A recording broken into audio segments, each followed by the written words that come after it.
estava ali decidido viver uma vida calma, uma vida anônima, uma vida longe de responsabilidade. Mas deixa eu falar uma coisa para você: quem tem chamado não consegue ficar muito tempo no anonimato. Quem tem chamado não consegue ficar muito tempo escondido. Quem tem chamado, querido, não consegue viver muito tempo na calmaria. Eu fico imaginando, querido, um pregador da palavra que fica de repente numa igreja no qual ele não pode pregar. Eu fico imaginando um ministro de louvor que de repente ele fica em um lugar e não pode ministrar. Não estou dizendo que você estando numa igreja você não pode pregar na rua, no colégio, você pode, amém? Mas de repente ele fica impedido, impossibilitado de o fazer. Eu creio que começa a ficar uma angústia aqui dentro. Porque quando você tem um chamado para fazer, você não consegue se esconder. Aí em Marcos, não precisa abrir, só anota, você está anotando. Em Marcos capítulo 7, tem um versículo que diz assim, no 24. E levantando-se dali Jesus, foi para os termos de Tiro e Sidom. E entrando Jesus numa casa, não queria que ninguém o soubesse, mas não pôde se esconder. Por quê? Jesus tentou ficar sozinho, mas ele não pôde se esconder. Porque quando você tem um chamado, querido, você não consegue se omitir do teu chamado. Quando você tem um chamado, você não consegue se esconder dele. Às vezes eu passo um sábado à noite em casa, eu falo: Deus, eu queria estar pregando em algum lugar, eu queria estar ministrando em alguma igreja, eu queria... Por quê? Porque a gente tem sede de exercer aquilo que Deus nos deu.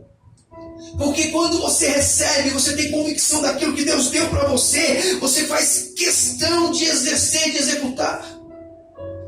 É interessante que aqui, que Moisés, ele recebeu o chamado, ele recebeu a direção de Deus no momento em que ele decidiu olhar para a sarça ardente, ou a sarça que queimava. Ele recebeu um chamado, ou seja, enquanto você não decidir olhar para o lugar que tem fogo, Deus não vai falar com você. Enquanto você não decidir realmente chegar perto do fogo, Deus não vai falar com você. Você precisa decidir, você precisa querer, queridos. Foi nesse momento em que Deus bradou para com Moisés. É interessante que o que atraiu Moisés aqui não foi somente o fogo que não se apagava, mas também que a sarça que não se consumia. O que vai atrair as pessoas para você não é o fogo aceso em você, mas é o fogo que não se apaga em você. Como assim, pastor? É o fogo que no momento que você está passando por dificuldades, por lutas, esse fogo não se apaga. É o fogo que quando você está passando uma situação difícil financeiramente, emocionalmente, casamento, família, emprego, seja o que for, o fogo não se apaga. Por isso, queridos, entenda isso. O que conta aqui para você não é o fogo aceso, mas é o fogo que não se apaga. E isso vai atrair pessoas para perto de você, porque elas vão olhar para você e falar: rapaz, você está passando tudo isso, e mesmo assim você está caminhando. Mesmo assim você continua buscando, sim. Moisés estava aqui, queridos, ali no Monte Horebe. Era um dia comum, era um dia como outro qualquer. Ele estava trabalhando, porque entenda, Deus só chama quem está trabalhando. Eu já preguei várias vezes isso aqui. Deus só chama quem não tem tempo. Mas pastor, eu trabalho, eu estudo, então é você mesmo que ele quer. É você mesmo. Eu vou te dar exemplos aqui de pessoas que foram chamadas exatamente porque estavam trabalhando. E o interessante aqui é que esse dia comum era um dia em que ele estava trabalhando como de costume. Deus quer executar e exercer o chamado dele na sua vida, no seu cotidiano, no seu dia a dia, acordando às 6:30 da manhã, sabe, acordando às 4 horas da manhã. Tem gente que acorda 4 horas da manhã aqui? 4 horas da manhã, acordando às 6 horas da manhã, dormindo meia-noite, 1 hora da manhã, porque trabalha e às vezes sai do serviço, vai estudar. Querido, Deus quer te usar no seu cotidiano. no seu afazer comum. Então entenda, pare de ficar esperando. Ah, não, vou esperar que o profeta venha até mim e fale assim, diz o Senhor, você vai fazer isso, isso. Não, comece a trabalhar desde agora. Deixa Deus ser a luz em você. Se de repente você está na empresa, que um dia eu estava andando aqui na avenida, e quando eu estava passando, eu vi uma menina chorando, saindo do banco. Quase que eu paro o carro para ir conversar com ela. Quase. Às vezes eu fui no caixa da padaria, né, Isa? E a Isa estava lá, e eu olhei para a Isa e falei assim, tá tudo bem? Ela... Aí eu falei, não tá tudo bem, né, Isa? Eu queria, como eu queria naquele momento pegar e bater um papo com você, conversar, apenas você estava trabalhando. Mas graças a Deus você está aqui hoje. Tanta gente que precisa, um dia eu fui comprar água aqui no Carrefour, água na fonte ali. A menina estava lá, me serviu, eu olhei para ela assim. Eu falei, está acontecendo alguma coisa? A menina começou a chorar. As pessoas estão sedentas para alguém para ouvi-las, sabe? As pessoas estão sedentas por uma palavra de consolo, de conforto, uma palavra de direcionamento, querido. Entenda isso em nome de Jesus. Você é essa pessoa que pode dar direção, você é essa pessoa que pode aconselhar, você é essa pessoa que pode orar por elas. E não espere que alguém se levante, seja você aquele que vai lá e executa, que dá uma palavra de conforto para ela em nome de Jesus. Você pode.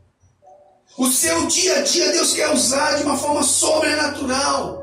Moisés aqui ele estava trabalhando. Entenda isso, que Deus sempre vai chamar pessoas ocupadas. A Bíblia está recheada, né, Rogério? Jesus, quando escolheu os 12, eles estavam fazendo o quê? Jogando dominó? Estavam trabalhando. Então para de arrumar desculpa dizendo, Deus, é que eu não tenho tempo. Tem tempo sim. Tem tempo. Para ele, tem tempo. Interessante aqui, queridos, que são pessoas que tinham tempo preenchido. São essas pessoas que Deus quer realmente trabalhar e usar. Deus chama essas pessoas aqui de uma forma muito, muito individual. Entenda isso em nome de Jesus, porque quem tem tempo ou quem não tem tempo preenchido tem a tendência de pecar. Tempo ocioso é um perigo. Tem um provérbio que diz o quê? Mente vazia, oficina do diabo. Está escrito aonde na Bíblia? É isso? Lá em 3 Samuel está escrito. Mas, querido, tem uma certa realidade nisso. Lembra de Davi, quando pecou com Batseba? Ele estava fazendo o quê? Tempo ocioso. Pedro, depois que Jesus morreu, que estava lá com os discípulos, eu já preguei aqui esses dias. Tempo ocioso. O que eu faço agora? Jesus morreu. Eu vou voltar para o passado. Vou voltar a fazer aquilo que eu fazia antigamente. Vou pescar. Tempo ocioso. Não fique com tempo ocioso, querido, em nome de Jesus. Neemias, quando foi chamado para poder reconstruir os muros, ele estava fazendo o quê? E eu era copeiro do rei. Interessante isso, que Paulo, quando ele teve um encontro com Jesus, ele estava trabalhando, ele estava indo cumprir o que? Ele ia perseguir os cristãos, amém? Mas não vou falar o que ele ia fazer, mas ele estava no trabalho. Ele estava desempenhando algo que para ele era o correto, até ele ter um encontro com Jesus. Interessante aqui que Davi, querido, quando ele venceu Golias, ele estava ali trabalhando para os irmãos, foi levar ali queijo para os irmãos, uma marmita para os irmãos. Interessante aqui, querido, que Saul, quando ele foi ungido rei, ele estava trabalhando para o pai, procurando as jumentas perdidas. Você pode observar aqui que Deus não chama desocupado. Deus chama aqueles que estão trabalhando. Eu não estou falando trabalho secular, eu estou falando aquela pessoa que muitas vezes fala assim, eu não tenho tempo. Tem tempo. Queira ser usado por Deus. Deixa Deus te chamar, deixa Deus te usar em nome de Jesus. Eu fui estudar um pouquinho sobre sarça queimando, arbusto queimando. E no deserto não era anormal um arbusto queimar, não era, porque era um sol escaldante. E algumas até queimavam mesmo. Mas o que espantou Moisés aqui não era a sarça queimando, era a sarça que não se apagava e não se consumia. O interessante aqui, queridos, é que Moisés, ele olhou e ele falou assim: eu vou me aproximar, porque eu quero saber o que está acontecendo.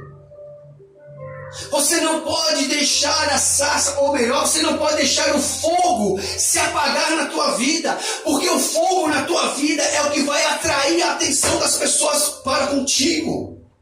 Não deixa a luz de Jesus ser apagada em você, em nome de Jesus. Só que interessante, antes, Wellington, de Moisés ouvir o direcionamento, o chamamento de Deus, a primeira coisa que Deus fala para ele é: tire as sandálias dos teus pés. Qual é a sandália que tem impedido Deus falar com você? Qual é a sandália que tem impedido você de exercer o teu chamado? Qual é a sandália? Eu coloquei algumas sandálias aqui. Talvez a sandália do passado. A sandália do passado, porque o passado te travou e hoje você ficou travado. A sandália, querido, de um passado de feridas que você se machucou no passado e hoje você tem medo de executar o teu chamado. Essa noite eu quero declarar em nome de Jesus: coloque na cruz de Cristo o teu passado. Talvez, querido, a sandália do medo. O medo de não dar certo, o medo de fracassar, o medo do que as pessoas vão dizer, o medo do novo. Em nome de Jesus, lance fora todo medo. Eu não sei qual é a sandália que essa noite você precisa arrancar dos teus pés, mas tire essa sandália em nome de Jesus. Talvez a sandália da dúvida. Eu não sei qual é o meu chamado, eu estou em dúvida. Eu não sei se Deus me perdoou de fato ou não, eu estou em dúvida. Eu não sei se Ele me ama mesmo ou não. Eu não sei se eu tenho capacidade ou não. Eu não sei se eu vou permanecer nessa igreja, ou se essa igreja é que Deus quer que eu fique ou não. Eu não sei, e começa a ter um monte de dúvida. Deus não age na dúvida. Apocalipse diz: ou você é frio, ou é quente. Não dá para você ser morno. Para de andar na dúvida. Será que eu faço isso ou faço aquilo? Não, querido, em nome de Jesus. Sabe, que você possa, em nome de Jesus, tirar toda a dúvida do teu coração.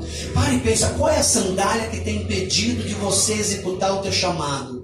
Qual é a sandália que você precisa tirar hoje? Talvez a sandália da acusação? Qual é a sandália? Sabe por que muitas pessoas têm medo de pegar o microfone? Porque o maior medo que existe, não é, Davi? O maior medo que existe ultrapassa o medo da morte. É o medo de falar em público. Coisa linda, né? Venci esse medo, pastor. E por que eu venci? Querido, até os 12 anos eu andava agarrado na saia da minha mãe. Tímido de tudo. Tudo. As pessoas olhavam para mim e abaixavam a cabeça. Medo não se arranca, medo se vence. Medo não sai, você tem que vencer. Uma vez uma pessoa, não me lembro quem, ela foi reprovada na escola porque ela teve vergonha de pedir um ponto para a professora. Ou de pedir um trabalho, pedir meio ponto. Sabe, teve vergonha e não foi. E a timidez, um receio de responder, de se expor, de levantar a mão. Querido, em nome de Jesus, se você tem um chamado de pregar em público, comece a vencer. Comece a pregar para você no espelho. Depois chama um amigo ou uma amiga, senta aí, eu vou pregar para você. Como assim? Eu vou pregar para você. Prega na tua casa, para tua esposa. Vai exercendo, querido. Se você tem medo e vergonha, às vezes as pessoas ficam assim: não, todo mundo olhando para mim, não olha para ninguém, olha para o horizonte. Né? Também prega assim, ó, olhando para o nada. Não vai pregar de olho fechado, porque é feio, né? Mas é assim você vai vencendo. Lute contra o medo, seja qual for. O medo de errar. Eu erro tanto. Às vezes acaba o culto: pastor, você falou uma palavra errada. Desculpa. Mas eu falo, eu erro. Vença todo medo que impede você de exercer teu ministério. Vença todo medo em nome de Jesus. Qual é a sandália que você precisa tirar hoje? Qual é a sandália que você precisa arrancar hoje? Deus está te chamando hoje. Ele tem um chamado para cada um aqui. Interessante, queridos, que lá em Samuel, 1 Samuel 3, diz assim a palavra do Senhor: e o jovem Samuel servia ao Senhor perante Eli, e a palavra do Senhor era de muita valia naqueles dias, e não havia visão manifesta. Querido, aqui está falando que Deus não falava nessa época. Era muito raro Deus falar nessa época.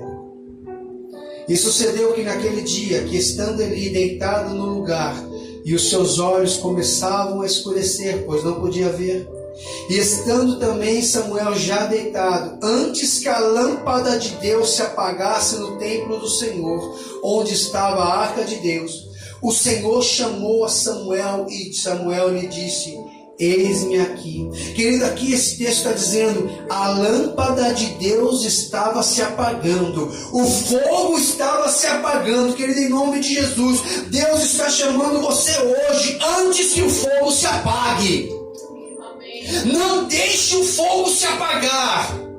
Deus está falando: olha, eu quero te usar porque o fogo está se apagando. Eu quero te usar porque o fogo está se esfriando. Eu quero te usar, eu quero usar. Deus tem urgência, queridos. Aqui Deus estava com urgência de chamar Samuel. Samuel ele era pequeno, sei lá, 8 anos, 9 anos, não sei. Ele era uma criança ainda quando recebeu o chamamento de Deus.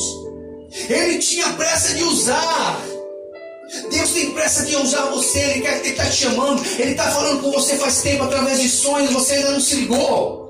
Ele está falando através de profetas. Você ainda não entendeu. Ele está falando através da palavra. Você não percebeu. Ele está falando através de circunstâncias. Você nem deu conta disso. Deus está falando com você. Acorda os seus olhos espirituais. Fala para Ele: Deus, me ajuda a discernir aquilo que o Senhor tem para falar ou está falando comigo. Peça para Deus que Ele vai te mostrar. Ele vai te mostrar. Aqui interessante que Samuel, ele ouviu a voz de Deus. Qual é a tua resposta para o chamamento de Deus para você essa noite? Qual é a tua resposta? Você pode responder: eis-me aqui, Senhor. Ou você pode responder: espera um pouco, Deus. Deixa eu fazer isso ou aquilo. Deixa primeiro eu enterrar fulano, ciclano.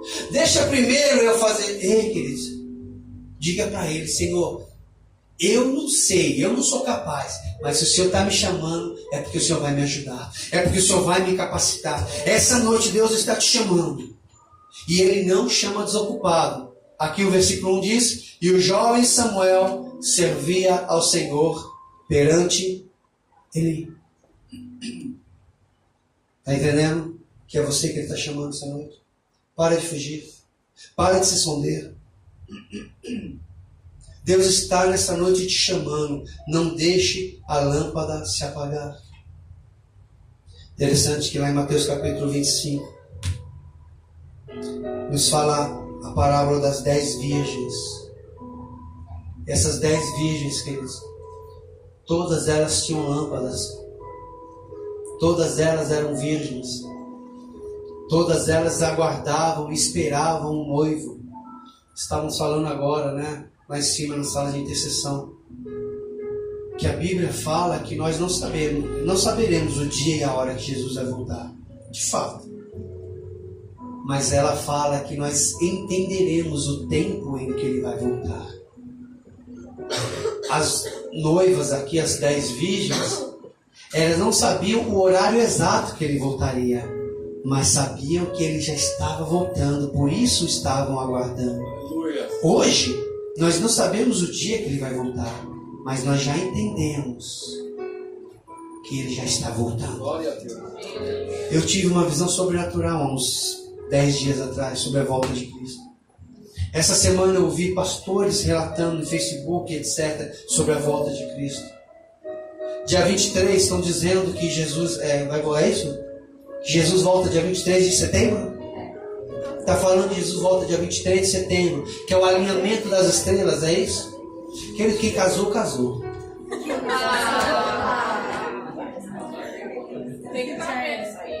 Tem aí quantos dias faltam?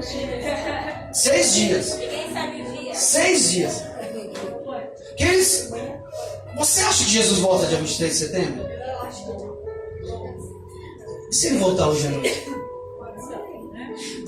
Vamos colocar aqui, vamos colocar uma suposição. Vamos falar que vai. É certeza absoluta que ele volta dia 23 de setembro. Uma suposição, é certeza. 6 dias você tem. O que você vai fazer nesses 6 dias? Pedir perdão dos pecados? Não, me fala. 6 dias, me fala. Daqui 6 dias Jesus volta. O que você vai fazer nesses 6 dias? Pastor, eu vou viajar, vou curtir a vida, porque... O que você faria nesses 6 dias? Falar de Jesus? O que você faria nesses 6 dias? Faria o quê? Bater na porta lá? Vamos, Jesus está voltando. Se consagraria? Propósitos de 40 dias não dá tempo.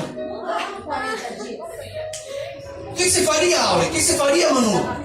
6 dias, Jesus está voltando daqui. 6 dias, Jéssica, que ia casar? Meu Deus do céu, achei que ia falar uma coisa boa. Tô brincando, casamento é bênção. O que você faria? Se consagraria, pediria perdão, bateria na porta. Isso porque faltam 6 dias, teoricamente. E por que nós não fazemos isso? Sendo que ele pode voltar em 6 horas. Sendo que ele pode voltar amanhã. Por que eu não posso me consagrar hoje, pedir perdão hoje, bater na porta das pessoas hoje? Queridos, não espere. Não fique esperando o dia 23 chegar. Se consagre. Pastor, mas não vai voltar. Se ele voltasse hoje, você estaria pronto? Se ele voltasse hoje, à meia-noite, daqui a 4 horas. Se ele voltasse daqui a 4 horas. Eu falei quarta-feira, deixa eu falar para você. Apaga toda a tua vida. Eu gosto de colocar essas coisas. Apaga tudo. Você vai ser julgado apenas pelo culto de hoje que você prestou a ele. Pelo culto de hoje você vai para o céu e para o inferno. Para onde você iria? Você adorou verdadeiramente o Senhor? Abriu o coração, falou com Ele, pediu perdão, se prostrou. Se você fosse apenas julgado pelo culto que você prestou a Ele hoje, só hoje, para onde você iria? Precisamos entender que quando estamos aqui, coletivamente, nós não estamos aqui para brincar ou para passar tempo. Deus nos deu uma palavra muito forte no final da adoração do domingo passado. De pessoas que vinham para brincar. Cuidado. Deus está te chamando. E Ele tem pressa. Muita pressa. Ele quer usar você para pregar, para adorar, para cantar, para ministrar, para evangelizar, para ensinar, para aconselhar, para direcionar. Ele quer usar você, querido, para fazer pessoas entenderem o que significa a palavra, para você ensinar o conteúdo da palavra. Ele quer usar você para trazer o céu para a terra. Ele quer usar você para você ser boca de Deus aqui na terra. Ele quer usar você. Para de andar na mesmice. Ninguém tem resultados diferentes fazendo as mesmas coisas. Quer mais? Busca mais. E as 10 virgens, elas sabiam que Jesus, ou que o noivo, estava vindo. Mas somente 5 tinha fogo aceso, porque tinha azeite de reserva. Somente 5 estavam precavidas, prevenidas e alertas. Essa noite, Deus está perguntando: você tem azeite aí na botija? Você tem azeite na sua lâmpada? Essa noite Deus está perguntando se você verdadeiramente está com o teu fogo aceso, a tocha acesa. Ela está acesa, querido. Deus tem um chamamento muito forte para você nessa noite. E entenda uma coisa, o chamamento ele também tem processos. E nem sempre o processo é bom, nem sempre o processo é de glória, nem sempre o processo não vai trazer dor para você. Porque, querido, nós temos o exemplo de José. Às vezes as pessoas perguntam: pastor, quanto tempo você tem de ministério? 46 anos. Como assim? Meu ministério não começou quando eu fui ungido, quando jogaram óleo na minha cabeça. Meu ministério começou quando meu pai me ensinava as primeiras coisas. O meu ministério começou quando eu estava sentado num banco com 5, 6, 7 anos de idade. E olhava e via o pastor Malpique, Alexandre Malpique, pregando. E muitas vezes eu não entendia muita coisa, mas tinha coisas que eu assimilava com 5, 6 anos de idade. O meu ministério começou quando eu não faltava uma escola bíblica dominical. O meu ministério começou, queridos, quando eu não faltava em nenhum culto. Quando eu fazia questão de sentar no primeiro banco, porque eu tinha interesse em tocar baixo. Então eu tinha 10 anos de idade, eu ficava olhando o baixista tocar, e eu falava: Deus, é isso que eu quero. Eu não sei nem como que toca, mas é isso que eu quero. Porque eu tinha sede, eu buscava aquilo que eu queria, eu buscava. Hoje parece que as pessoas se acomodaram. Eu ia para o ensaio do culto que tinha, que o pessoal ensaiava 4 horas, 3 horas da tarde, num sábado à tarde. Eu ia para o ensaio só para ver eles ensaiarem. E aí as pessoas falam assim: por que Deus deu para fulano e não deu para ciclano? Ah, Deus ama mais ele do que o outro. Não, Deus não ama mais um do que o outro. Mas o outro entendeu que Deus ama